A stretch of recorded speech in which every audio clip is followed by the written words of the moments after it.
Avatar fire and ash ఫిలింలోని కంప్లీట్గా Avengers dooms డేకి సంబంధించి 4 ట్రైలర్స్ని ప్లే చేయబోతున్నారు. వీక్లీ వన్స్ చేంజ్ చేస్తూ ఉంటారని చెప్పి ఇదివరకు అప్డేట్లో మీకు క్లారిటీ ఇచ్చాను. సో మొత్తానికి అందులోని ఫస్ట్ ట్రైలర్ రీసెంట్ స్క్రీనింగ్లోనే లీక్ అయిపోయింది.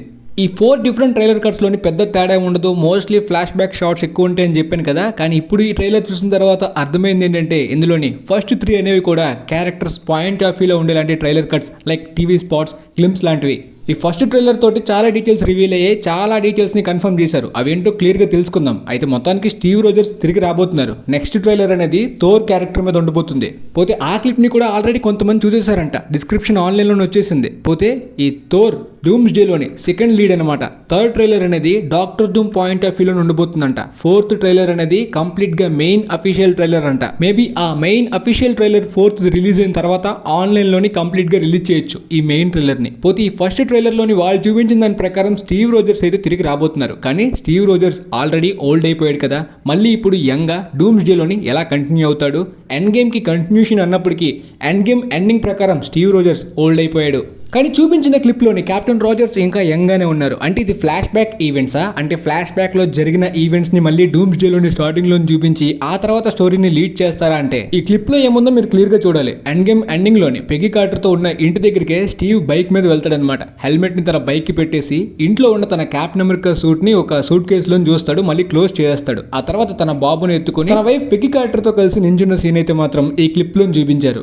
సో ఎన్నో హండ్రెడ్స్ ఆఫ్ ఇయర్స్ వరకు బ్యాచులర్గా ఉన్న స్టీవ్ రోజర్స్ మొత్తానికి ఫాదర్ అయిపోయాడు. అయితే చాలా మందికి వచ్చే డౌట్, డూమ్స్ డే ఫస్ట్ యాక్ట్ని స్టీవ్ రోజర్స్ తోటి మొదలుపెట్టి తను ఓల్డ్ అయిపోయి రిటైర్ అయిపోయిన తర్వాత ఆ స్టోరీ ఎండ్ అయ్యి తన బేబీ తోటి dooms day main story continue అవుతుందా అని. స్టీవ్ మాక్సిమం ఎక్కువ శాతం ఉండకపోవచ్చు అని చాలా మంది అనుకుంటున్నారు. అందువల్లనే క్యాప్టెన్ అమెరికాని మెన్షన్ చేయలేదు. Steve Rogers will return in dooms day ని మాత్రమే మెన్షన్ చేశారు ఆ క్లిప్ లోని. But Chris Evans dooms day లోని తిరిగి రాబోతున్న న్యూస్ ఎప్పుడో 1 year బ్యాకే వచ్చేసింది. కానీ ఆయన ఇందులోని క్యాప్టెన్ హైడ్రాగా కనిపించబోతున్నారు.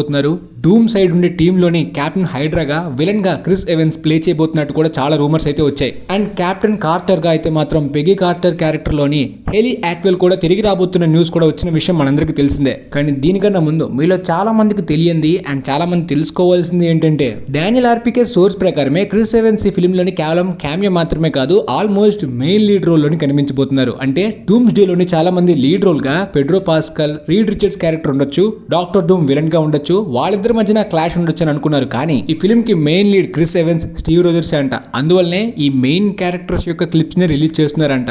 ఆల్సో సెకండ్ లీడ్ గా థోర్ క్యారెక్టర్ ఉండబోతున్నాడు కాబట్టి నెక్స్ట్ క్లిప్ అనేది థోర్ రిలేటెడ్ రావచ్చు. అండ్ థర్డ్ అనేది డైరెక్ట్ గా ఏ సూపర్ హీరో కాకుండా డాక్టర్ డూమ్ క్యారెక్టర్ ఉంటుందంట. అంటే విలన్ క్యారెక్టర్ అయినప్పటికీ ఆ క్యారెక్టర్ పాయింట్ ఆఫ్ వ్యూలో ఉండబోయే ట్రైలర్. సో లిటరల్లీ ఈ మెయిన్ 3 అవెంజర్స్ మీదనే ఫోకస్ చేస్తున్నట్టు ఈ మెయిన్ 3 క్యారెక్టర్స్ వైజ్ గానీ ఇప్పుడు కూడా డిజైన్ చేస్తున్నారు. పర్సనల్లీ ఈ ఐడియా కేవలం క్యాష్ గ్రాబింగ్ అని ఫీల్ వచ్చింది. సో ఈ ఐడియా అనేది మెయిన్ ఎంసీయూ రిపోర్టర్ అయిన డానియల్ ఆర్పికే నచ్చలేదు. ఎందుకంటే ఈ సాగాలోని వీళ్ళు ముగ్గురు కూడా ఎక్కువగా ఇన్వాల్వ్ అవ్వలేదు, చాలా మంది అదర్ క్యారెక్టర్స్ ఇన్వాల్వ్ అయ్యారు. సో ఈ సాగాని వాళ్ళతో ఎండ్ చేస్తే వాళ్ళకి మెయిన్ స్కోప్ ఇస్తే బాగుండేది.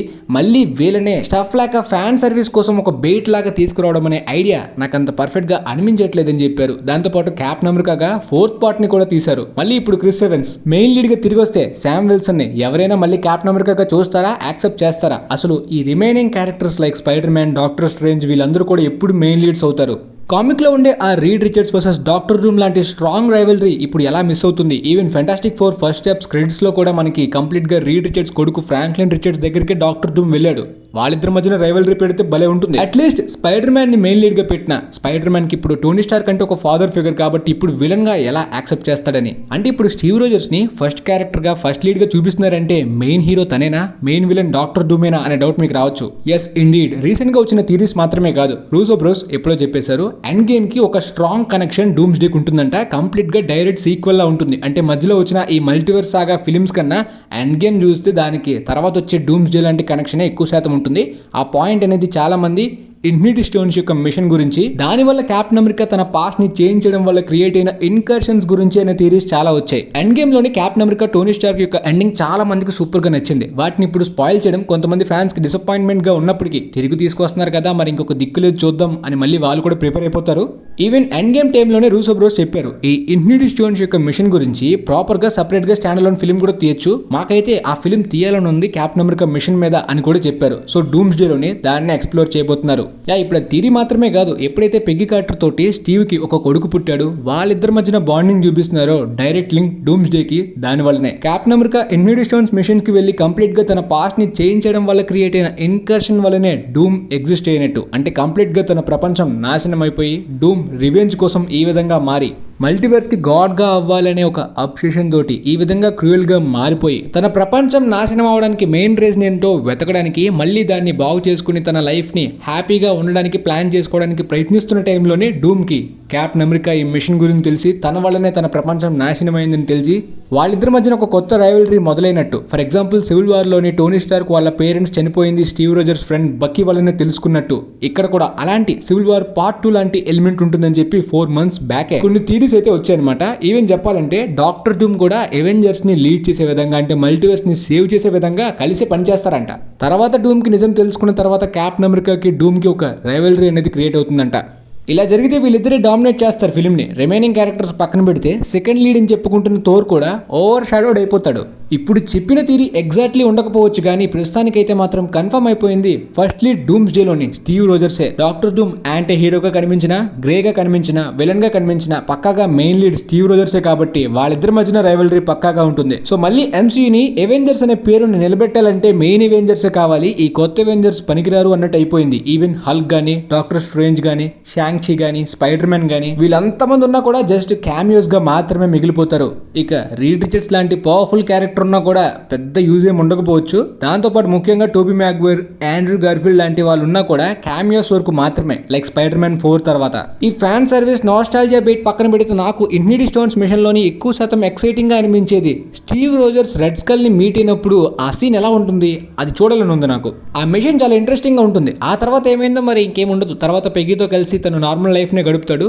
కెప్టెన్ అమెరికాగా రిటైర్ అయిపోయి తన సూట్ ని అంతా కూడా సర్దేస్తాడు.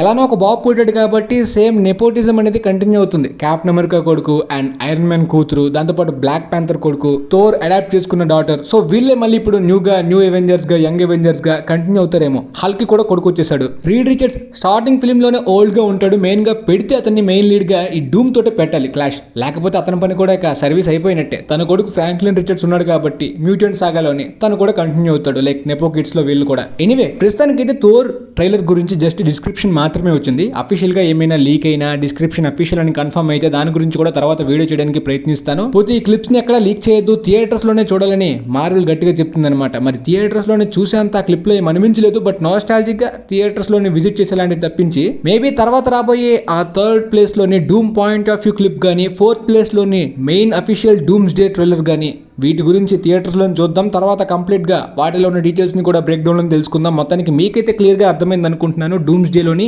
ఈ మెయిన్ క్యారెక్టర్స్ మళ్ళీ ఎలా తిరిగి రాబోతున్నాయి, వాళ్ళ మధ్యన కనెక్షన్ ఉంటే ఎలా ఉండబోతుంది అనే దాని గురించి. అండ్ వీలైతే ఈ వీడియోని మీ ఫ్రెండ్స్లో ఉన్న వాళ్ళకి, డౌట్స్ ఉన్న వాళ్ళకి షేర్ చేయండి. మేబీ పక్కాగా యూజ్ అవ్వచ్చు అనుకుంటున్నాను. And thanks for watching guys.